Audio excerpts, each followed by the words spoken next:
Guys, how's it going? It's Al. DraftKings week 9 main slate. It's only got 10 games on it, guys. I'm sorry, but like, it is what it is. Everything sucks, but everything's awesome at the same time. Somebody has to win all the money. It might as well be us. So we're going to take a look at everything that we need to talk about when it comes to cash game lineups. We're going to take questions from my Twitch chat for the next 45 minutes to an hour, whatever they can come up with. We had a slate like this a couple of weeks ago. Things that change on a slate like this, the TLDR, if you will. Yes, there are players that are under 5%. No, you don't need to force them because they're not going to have the same ceiling as guys that are maybe under 10%. As there are less games, percentage owned can kind of spike a little bit. The best value is at running back, just like it has been. That's the way that DraftKings is pricing things this year.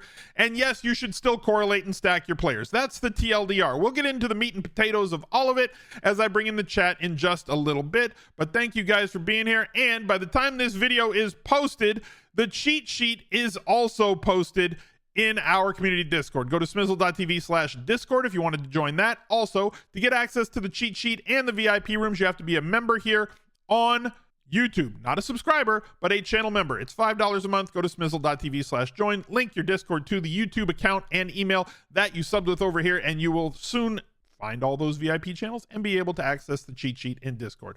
Thank you guys for being here. Drop a like on the video, subscribe to the channel, ring the notifications bell, and let's go.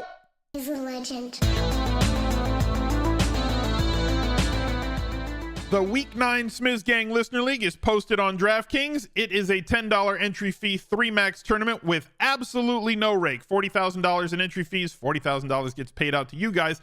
I will shout out the winners on the recap video on the Al Smizzle Fantasy Football channel on Monday, but this game does not show up in the DraftKings lobby. If you wanted to enter, you got to go to smizzle.tv/links.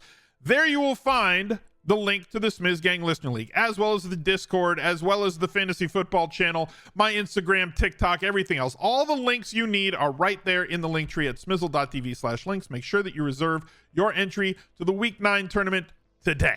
Let's bring in the chat, see what they have to talk about. Pop Douglas, chalk this week. Yeah, he's going to be extremely chalky. Do we have a mod here that can do the cash game polls while I do the show? That would be outstanding. And if you were wondering what the QR code is down there in the bottom, if you wanted to say thank you for the content, if you have profited this year, if you had a big week at all, if you've won money and you think, hey, this is part of my process and I want to help, this link will take you over to our Tiltify, where we are raising money for No Kid Hungry. You can see the bar up above. We have a goal of $30,000 for the season. We're at about $4,000 so far. If we get to that, it will get us to $220,000 raised as a community over the last 3-4 years, which is amazing. And then when we get there, I will add $30,000 of my own money to take us to $250,000 raised for No Kid Hungry, providing school breakfast and lunch for food insecure kids all across America. So help out, do what you can, and I appreciate it. Is Waller out for the year or just this week? I don't think he plays again, but like, we're really only concerned with daily fantasy, right? So like, I think he's gone. I don't think he comes back. I don't. Singletary last man if DeMarcado is out. Yeah, Singletary is like fine. I'm not thrilled to play Singletary. I think that Mike Boone gets some run. I could be wrong. I personally don't think that Devin Singletary is going to get 90+% of the running back snaps and touches for Houston. Now, if he does at that price, he's probably going to be just great. You know? But I don't think that's going to happen. I think it's going to be more like 60-40 with Boone getting the other 40%. Drake London is up. Yeah, there it is. I was waiting to start recording this video as news rolled in from Twitter. And if you don't follow the Underdog NFL account, there's 2 underscores in here. They're like a news aggregator. They break all the news and as it happens from all the different beat writers, they follow every one of them so you don't have to. If you follow this account, Underdog NFL, and you have it send notifications to your phone, you'll know the latest news as soon as it breaks, right?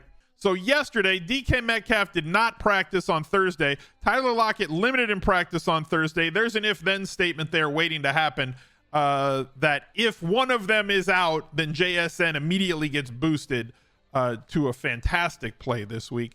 And we also did not know about like Dameon Pierce was not expected to play, so that's why everybody's coming up with Singletary stuff. And Chuba Hubbard is going to start.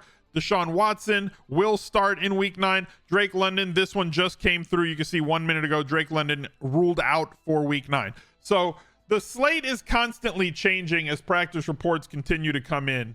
And while I kind of liked Heineke stacks and I kind of liked Drake London because of Heineke's desire to push the ball downfield a little bit more frivolously. I don't know how to put it. Like, he'll just fling it. So where Ritter doesn't. So like, I feel like if London and Bijan and Kyle Pitts are there, then that maybe elevates those guys based on what he is, you know, on what Heineke is. But now with London out, it's a little bit tougher. But it opens up some more value for the passing game. Possibly they'll run the ball more. Who knows? It's Arthur Smith, so we don't know what they're going to do.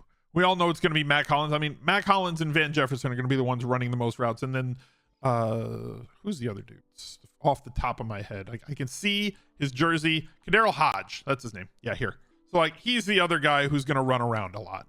I don't know which one is the right play as we just came down with this news. I don't know. Like, I feel like Van Jefferson's going to run the most routes. I feel like Hollins is going to run the second. I think that Hodge is going to see some time in the slot. I think we're going to see more 2 tight end sets with Pitts and Smith. So maybe they get elevated. Nobody is going to pick up the massive market share of targets that that London is going to vacate, but it just kind of is. Maybe they'll rely on Bijan even more now. Maybe. Who knows? Who knows what Arthur Smith's going to do? That guy's kind of a joker, isn't he? He's always looking to be funny. Is Bellinger in play this week? There's a lot of tight ends that are under 4K. Okay? So like, for a 10-game slate, there's a lot. Yeah, we need polls, Frostbite. Thank you. For under 4K. So like, sure, Andrews, Hawkinson, Goddard, they're all good. We're waiting on Taysom Hill news. Practice in limited fashion. If he's out, that's another thing that alters things for me. Schultz 42, Pitts 41. So this is where we're going to start, is at 4K and down. Ferguson in the highest or the best offensive environment on the week against a team that forces you to throw the ball more to your tight end. We've seen him get 7 targets in 3 games this year, but he typically resides at 4 and below. So there is a ceiling of targets available to him where he could pay this salary off with just volume. And if he finds the end zone, he could have an 18 to 20 point day. Cole Kmet, the last couple of weeks, last week specifically, 10 targets. We've seen 9 targets from him. I'm hoping for the return of Justin Fields. David Njoku against Arizona. Everybody on Cleveland gets an uptick with Deshaun Watson under center. As bad as Deshaun's looked, he throws the ball better than PJ Walker. Hopefully that'll continue. Trey McBride, bad tight end, or good tight end, bad quarterback situation and bad matchup. Logan Thomas, loads of targets. I think that he's extremely viable. All these guys are under 10%. Cade Otton in a really good matchup against Houston, getting 6 targets a week the last 2. There's a lot of guys. So when you're looking at all of those players in this range, right? Jonnu Smith, Musgrave, whatever, I feel like it's kind of thin, you know? And like, maybe I'm wrong. Maybe Bellinger shows out and has a 2 touchdown day at 2,500, but like, it just feels thin. It feels really thin to me. If you're here in chat, make sure that you take part at the top of the chat on mobile, or right at the top of the chat, there's the cash game poll. Make sure that you get your votes in for who you think is the cash game quarterback of the week. Curtis Samuel out. That just came in too. I don't see that one. Curtis Samuel out now locks. It opens up Crowder and elevates Thomas and Dotson. McLaurin was already a good value. You don't see a poll? I'm looking at it. You think Pitts gets a huge bump? I don't know. I don't trust the coach. Isn't Samuel slot? Yes. That's why I said Crowder gets a bump. The app sucks. It's somewhere in the app. It's on top of the chat in the app. I know you can vote. Hunt or Ford or neither. You're flipping a coin. You're basically gambling on those 2 running backs because we don't know what the situation is going to be and which one is going to outsnap the other. What we have seen when both were healthy is that Ford gets more run than Hunt. But in terms of PFF grades the last 2 weeks, Ford has the better grades the last few weeks. So do with that what you will, but Ford's been their main guy when both were healthy. Slate being so ugly, is it a 2 tight end week? No, I don't think it's necessary at all. I think there's enough value, and I think that there is emerging value with all of these players who are now hurt. So like, we just saw value show up in Atlanta, right? So Drake London gonna miss this game. 7 targets, 7 targets, 12 targets, 9 targets, 7 targets. It's a lot of targets. Okay. There's a lot of targets. All those targets need to be peppered somewhere else. He runs a lot of routes. He's got a lot of gravity. He takes up space. He occupies defenders. Not one person is going to get all of that volume. Heineke does prefer players that go downfield. Van Jefferson has shown that. He'll probably run the most on the outside. Mac Hollins, also very professional wide receiver. We've seen him handle a large target share last year for the Raiders in specific games when he was running around a lot on the outside. Kadarrell Hodge, I believe, will play more in the slot when they go slot. And Pitts and Jonnu Smith are going to do what they do. Pitts runs more downfield routes. Jonnu Smith runs more short to intermediate routes, but very solid usage for him over the course of the year, excluding last week where he got the one target. The other value that could open up at wide receiver, the value that we already know about, is this one. Okay. Demario Douglas is basically the only guy left, with Kendrick Bourne on IR tearing his knee apart last week. And we also have Devontae Parker, who has a concussion, and we don't know if he's going to clear protocol to be able to play. So that opens up a lot of snaps and a lot of routes. So Demario Douglas going to play a ton. Last week, once Bourne left that game, he had 6 targets a week before, 7 last week. Now he has a higher floor of snaps and therefore a higher route participation. And one could theorize that he's good enough to earn some targets. Juju Smith-Schuster, the other one who could earn targets there. At Houston, there is a value situation in Houston because people want to play Nico Collins. Totally understand it. Highest ADOT on the team, gets a ton of targets. I get it. Tank Dell, beginning of the season, we've seen him flash a ceiling. So like there's anchor bias there that because he's done it before, people are more comfortable playing the guy. Well, I rostered him and I had him both of these weeks and I won a whole lot of money. I'm not saying this as me, but people are going to say, well, hey, I've seen Tank Dell do it before. So like he might have a 25-point game because we've seen him have 25-point games.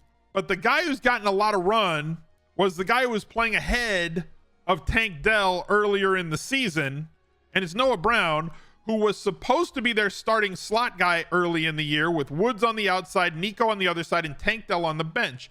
Then Noah Brown got hurt in the middle of that week 1 game, opening up opportunity for Tank Dell. But since he's come back in week 6, week 7, they had a bye, week 8, all of a sudden, Noah Brown second on the team in terms of ADOT. Noah Brown 3,100, solid floor play for that.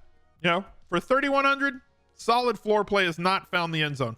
The other value that we possibly have, where'd they go?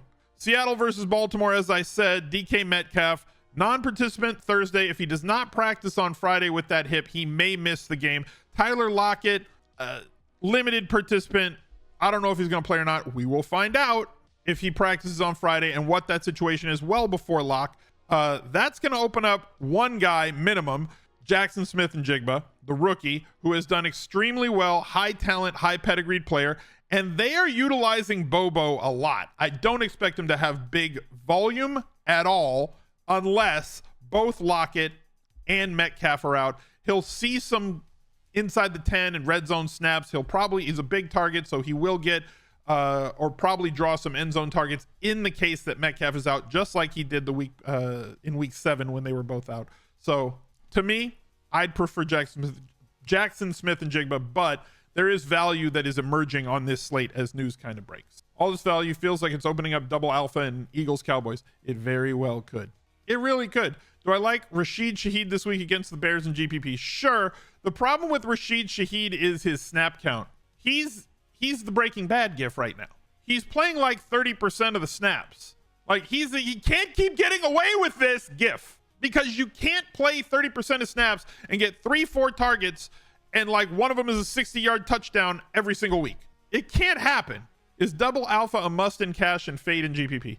I don't think so, unless something drastically changes. The values at running back, I do think that it's a 3 running back week in cash unless. I also think it's a pay up for quarterback week in cash, personally. Chat may disagree. I already know who I didn't see their chat's cash game running back, but I saw the quarterback. Shaheed is the Jameson Williams of 2023. Don't put that evil on Rashid Shaheed. Jameson Williams wishes that he was Rashid Shaheed right about now. Kamara smashed him, but good. He should have. Like, if Shaheed's getting 7 targets, 6 targets, 8 targets with his A-dot, that's amazing, right? With his downfield, but like 3 targets, caught 3 balls. One of them was a 58-yarder. The other 2 went for 95 yards. Like, come on. All he does is get loose behind defenses. And like, maybe Indy shouldn't count because they're like they're the carnival, you know? 51-yard average, that's sustainable. Look at this. 58-yard long on 3 catches, but had a 51-yard average. That's damn ridiculous. 42-yard average on these 2 catches. Like, come on, man. Hashtag consistent. Exactly. Will the real Josh Jacobs please stand up? Josh Jacobs is going to pop in a lot of projections. And the reason why Josh Jacobs is going to pop in a lot of projections is the change in quarterback. And AOC kind of has happy feet. And he defaults to checkdowns a lot.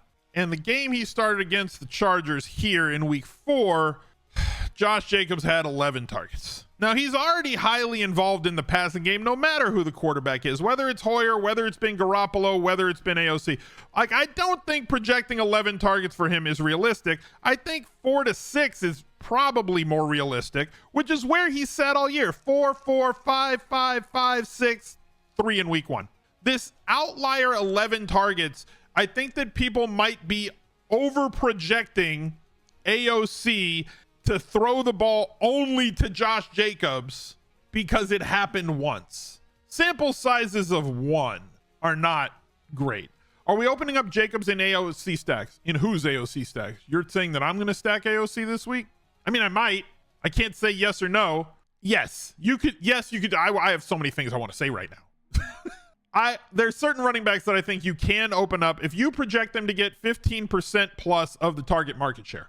Then yeah, you should open up. Like Alvin Kamara, if you're going to stack Carr, then Kamara should be available to you. You should allow an optimizer to build that in, right? That is something that you should allow the optimizer to build in if that's what you want to do, right? IMO. Because they have enough of the target market share to correlate well. And we've seen Alvin Kamara feast with Carr at quarterback. We've seen that. Speaking of optimizers, I built about 248 lineups, about being exactly, over at the solver with different quarterback double stacks because that's kind of what I like to do. Here's where their advanced tab is. I built a lot of the same rules that I have over on Fantasy Labs, all the same kind of stuff here, all the player groups down here. You can boost players. You can set restrictions to make sure that it uses players that are less owned than 10% or 14, a minimum of a 14 ceiling, whatever you want to do to build your lineups. Build in the rules because it's a tool and it's going to build them however you want. If you do not have an account over at the solver, they have a lot of different types of ways that you can go about it, as well as their simulator product that they have here. It's a separate add-on. Go to smizzle.tv/solver and you can become a member over there today, loaded with some great projections and ownership and everything else. But looking at how these 248 lineups went through, I ran them through the simulator for mass multi-entry for the slant, and these were the ones that it had as the highest ROI. It really prefers this week to spend up at quarterback. Lamar Jackson, Hurts, Dak Prescott, a little bit of Sam Howell sprinkled in. Little Sam Howell sprinkled in there, right? Whole lot of different lineups that were in there. I also ran it for small field single entry here in the $1,500 game changer. You'll notice that the sim ROI is different on those. Smaller field, higher percentages. This one, you have a lower buy-in with a higher multiple up top, so your ROIs are going to be higher for those, but like it'll do it based on the field that they have projected for a smaller field tournament or a larger field tournament to see kind of where you are. But again, even with the smaller field, it prefers the higher dollar stacks this week. Typically speaking, in the larger field stuff, it prefers lower dollar quarterback because you can wrap more things around it. But it's a tool just like any others. It's one that I use as a part of my process. So go to smizzle.tv/solver and check out the great products that they have over there. You're going to play Lamar and his receivers will have 10 drops. That's a possibility. This is a risk that we take. This is the life we have chosen. We know the risks, right? This isn't Helmuthian DFS. If there was no luck, I'd win every time. This is not that. We talked about this before I started recording the video, that a lot of what I talk about is process oriented, right? We correlate our lineups. We stack around quarterbacks. Quarterbacks are a path to getting different pass catchers. The pass catching combinations that you get along with those quarterbacks and correlating them with a bring back play will instantly get you different. It'll differentiate your lineups by getting a couple of sub 10% players because people don't always do those things in combination. You'll also have a lineup that might have a 30% owned player in it, but you're going to wrap another 2 or 3 players that are sub 10%, so it brings down the product ownership of that lineup, all while staying under 130% owned. The key is to overweight the amount of lineups that we can get if you're mass multi-entering into the top 500 or top 1%. Because if you get into the top 500 in a large field tournament, the slant, play action, milli maker, one play can change everything. One touchdown pass from your quarterback to your receiver, 13, 14, 16 point thing. The difference between first and 150th is like 8 to 10 points. So you can go from making like $500 to making $1 million in one play, which is why we correlate these lineups, because the top 500 does that way more, than the rest of the field. So instead of just looking at, well, what did the milli maker winner do? I'd rather have, and anecdotally dissect one single lineup. I would rather take a larger sample of who is beating this field and who is putting themselves in the position to be lucky most often, and what lineup builds are doing that. And it's been proven time after time after time after time that correlation, stacks, double stacks, bring back, secondary stacks are the things that the people in the top 1% and top 500 do more often than the rest of the field. Let's go take a look at what chat said was their preferred cash game build. We already gave one away to you, right? Because I didn't see it. But Alvin Kamara is the chat's preferred cash game play at running back. And I think they're 100% right. I think they're totally right on this one. You're getting a wide receiver one, essentially. We're talking about a guy with 44 targets in 5 games. It's absurd how much usage he's gotten. And you're getting a running back who gets inside the 5 carries, has big playability in the best matchup at home and favored. 5-box running back in a fantastic spot whose role is like define failure for Alvin Kamara without injury. Injuries can happen to anyone. We cannot account for them. They are somewhat random. But failure for Alvin Kamara in a game he starts and finishes is what, like 12, 13 points? Perfect cash game play. High probability of over 20 based on the way that he is utilized. At quarterback, I don't think it's a cheap quarterback. I don't think it's a backup quarterback. I don't think it's any of these yahoos that are out there this week starting for, Las Vegas or Minnesota or Arizona, or like, stop it already. It's enough. Or the rant, like, it's enough already. Stop it. Get some help. I do think that it's a pay up at quarterback sort of week. Philadelphia has struggled downfield with opposing wide receivers. Outside the hashes is where you have to attack them, and with your tight end. So guess what? That feeds right into Dak Prescott. Really high team total, very close and competitive game. These teams know each other very well. He is who chat chose. I'm fine with him. I'm fine if you wanted to go all the way up to somebody like Jalen Hurts again, just like last week when he was the right play, averaging 25 fantasy points. And there is enough to go afford him. Chat's wide receiver.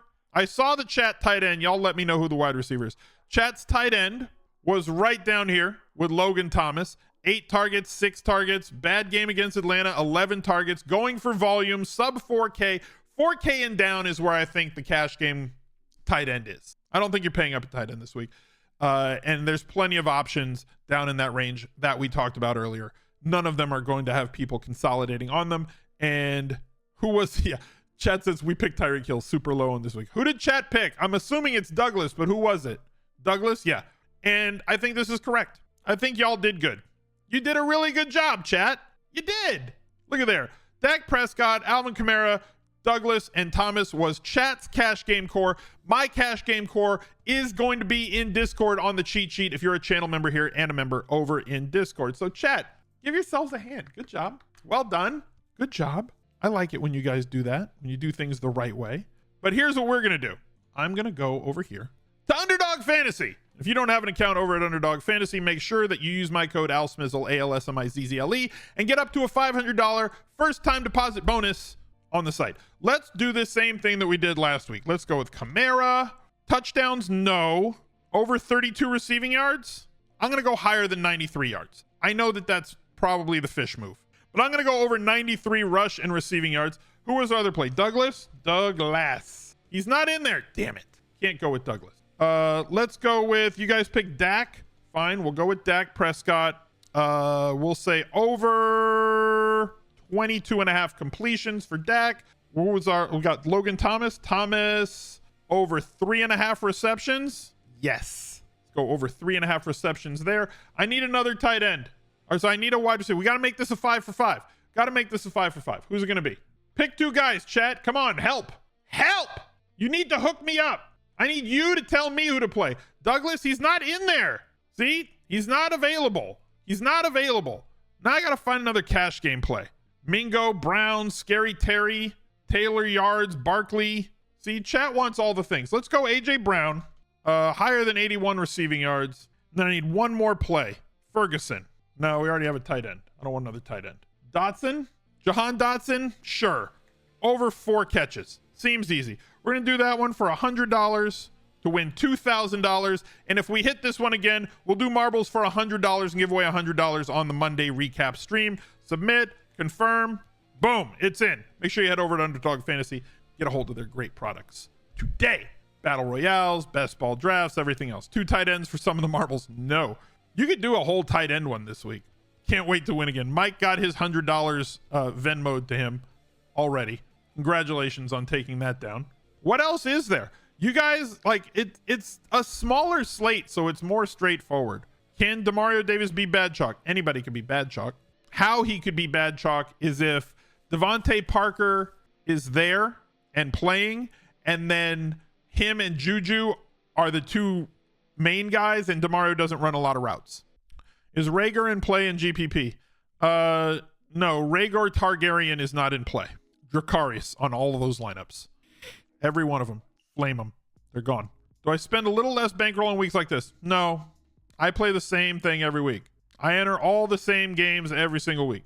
That's how I do things. Are the cash games plays in play for GPP?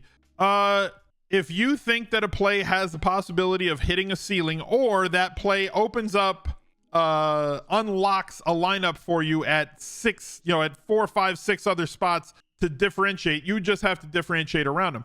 I've talked about this multiple times this year and in past years that, like, there's no number where a player becomes a must fade. We play a salary game. We play a ceiling game where you have to unlock multiple touchdowns from most of your players, or 10 plus targets, or 20 plus points from all of your players. And so, like, if that player is 5% owned or 35% owned, it doesn't matter. If a player has a ton of points, you're probably going to have them unless there's replication, right? It's more about the entire lineup than the one player in that lineup. Besides double ups, what are the best cash game plays to play? 1, single entry 50-50s or double ups with large fields. 2, since the majority of people are lower stakes players, and I'm defining low stakes players as people that play like $10 to $500 a week on DraftKings on the main slate, you should be playing low stakes head-to-heads against as many different opponents as you possibly can, and limiting everybody to 1 entry per buy-in level. So you can set it when you post a bunch of head-to-heads at like $1, right? If you post $50 worth of $1 head-to-heads, there's a drop-down menu that says how many can each player take. It's as few as 1 and as many as unlimited. So if you let it be unlimited, somebody can scoop 50 of your head-to-heads, and you're essentially playing a $50 head-to-head against one guy as opposed to 50 $1 head-to-heads against all different opponents. The more opponents you play, the larger sample size you have access to, and therefore your win rate is going to mimic your percentile of score. So if you have a 77th percentile score, you should win 77% of your head-to-heads. If you have, like I had last week, a 49th percentile score, but I only played in single entry double ups, if I played head-to-heads, because it's harder at high stakes to make this happen, If I had played a lot of head-to-head games, I would have won 49% of them and not lost 100% of my 50-50 money. So you want to play, especially if you have access to the low dollar games, $1, $2, $3, and $5 head-to-heads. You want to play as many different people as you can so that you can actualize your percentile of lineup. Because if you're a thinking player and you stay to ABCs with your cash games and you don't get cute and you don't move too far away, other people will make mistakes, especially at the low dollar range. So you want access to as many different opponents at those low dollars as you possibly can, because they're going to play things that are far off the optimal. He's a legend. Scotty Guy, thank you for the 15 months. And the more they play things that are off the optimal, if you're sticking very close to, if not playing the optimal, you're going to win over time against those less informed, lesser skilled, lower advantage opponents. That's the full diatribe. So you lose. Yes, I use one cash game lineup. I build one cash game lineup that I believe is the optimal route to go, that gives me an extremely high median. I don't even want to use the word floor anymore, but an extremely high combined median score with access to a ceiling. Is Davante Adams an okay fade this week in GPP? I mean, sure. Everything's an okay fade in GPP. Everything's an okay play in GPP without being too lazy about it. You know, like without making it full lazy analysis, like you could fade whatever you want. But like Josh Jacobs would be the fade, as he's the one that projects to have a lot more ownership than Davante Adams does. Josh Jacobs could be anywhere from 22 to 38% this week. So Adams in that case becomes the leverage play, you know, not the high owned guy that you need to fade. Most people are going to be fading him. Davante Adams is projected at under 10% everywhere. 2 running backs in cash this week: Kamara, Jacobs, and JT. Okay, so that's 3. Okay, you caught it. Yeah, those are all great. We went over this in depth last week, that DraftKings has adjusted their prices, and the players that are ending up as the best values across the board in terms of like projected plus minus, right? Every salary spot has an expected points that it should get for the salary. If your player is this price, they project at this other price. You know, they project to score this many points. This is what you want at that price. And then that's where the value is. But if we were to go over to like Fantasy Labs real quick, and I aggregated all the different projections from everywhere that I have access to, look how many project at 4.31 now for Devin Singletary, 4.09 for Ramondre, Bijan, Josh Jacobs, guys that are, let's say, guys in the dark green. Let's just isolate to dark green, because dark green means good. Green means go. Jerome Ford, Darrell Henderson, Kamara, DeMarcado, Pollard, Swift, Taylor, Rashad White, Chuba, Josh Jacobs, Bijan, Stevenson, Singletary.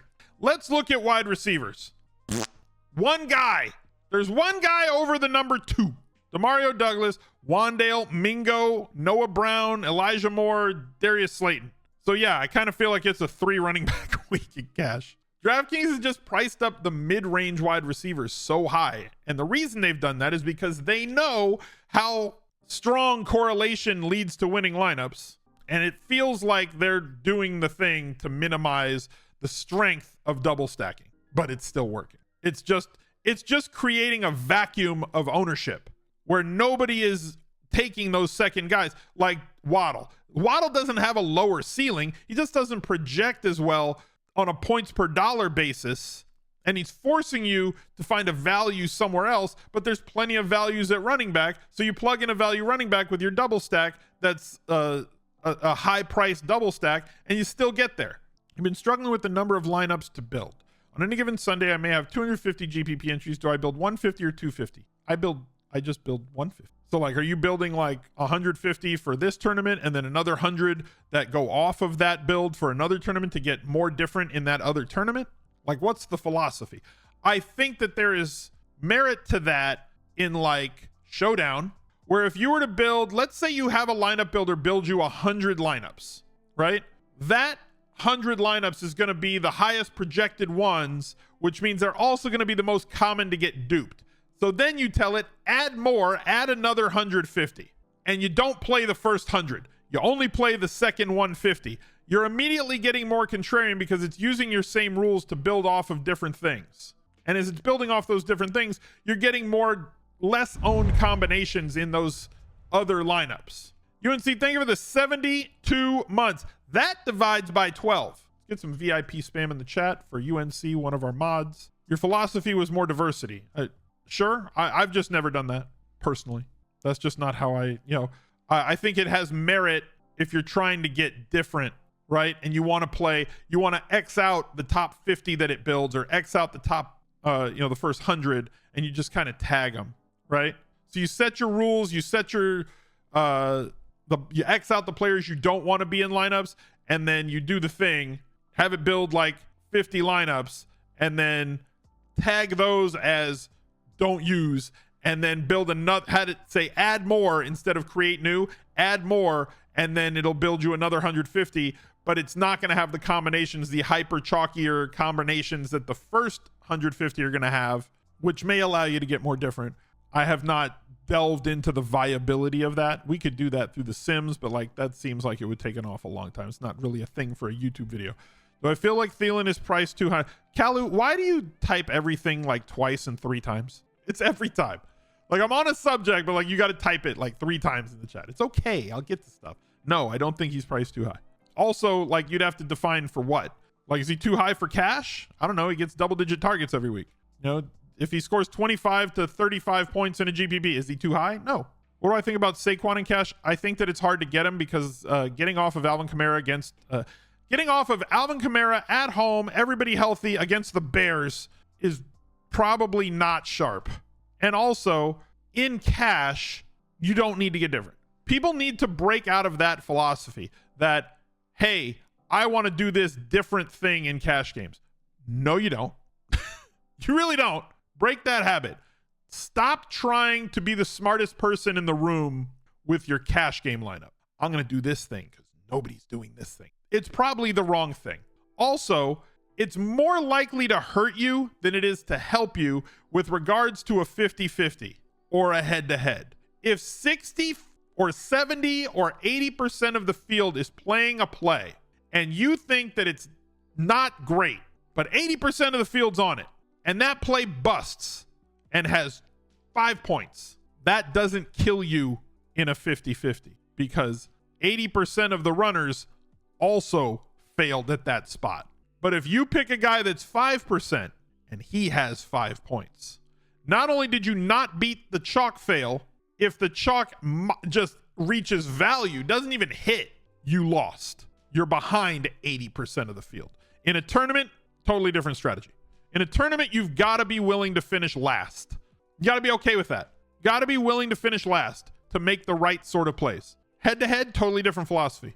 Is it possible the over-under totals this week and season have more to do with gambling lines than the actual totals? It seems a lot of overs last week and this season. No, there's not been a lot of overs. Just some of them have been glaring. Been a lot of unders this year. Is McBride still viable? Yes? Question mark? I don't know how. McBride is too cheap at 3,700, but we have no idea anything about the quarterback that's throwing him the football this week. We don't know what Clayton Tune is going to do. We don't know if they're going to be able to sustain drives. And for all the things that are wrong with Joshua Dobbs, and he's not great from an NFL perspective, he at least can sustain a drive from time to time. He's inaccurate. He doesn't deliver the ball, like whatever, but like he does certain things. He at least can sustain drives and complete 25 to 30 passes on a game. We don't know if Clayton Tune can do that, but if he can, then great. Also, number 2, the Browns are really good on defense. Like Arizona, if Arizona scores 17 or 20 points this week, then McBride will be fine. If Arizona scores 6, McBride's probably going to suck. There is a wide range of outcomes for McBride this week. And as I detailed earlier in the show, there's a lot of wide receiver plays in that same price range. You have a little higher cumulative percentage this week for the 10-game slate. I'm not going to because I'm still trying to beat 250,000 people. But I will say that you don't need to reach for guys that are 1% and 2%. I said this 2 weeks ago also that like I'm going to do a 5 under 5 video, but like under 10 is kind of like 5. 8% is kind of like 8% on a 10-game slate is kind of like 5% or 4% on a 13-game slate, if that makes sense. You like McBride's counterpart in Njoku. Well, that's kind of my point, right? That like at tight end, if you're down in this price range, Ferguson, Kmet, Njoku, Henry, Thomas, Jonnu, like I like Otten at 3K also. I think he's solid and a really good matchup against Houston, getting good volume. Like I think he's fine too.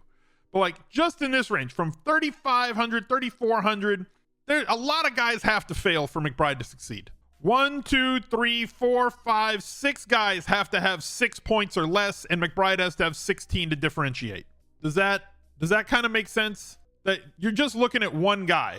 You're just looking at the one guy, and it's, you know, he could succeed, but are all the other guys going to fail? If all the other guys fail and he succeeds, then it's a good play. If only one has to fail in that price range, then I love it. If 6 have to fail, it's hard for 6 other guys to all fail to make him a good play.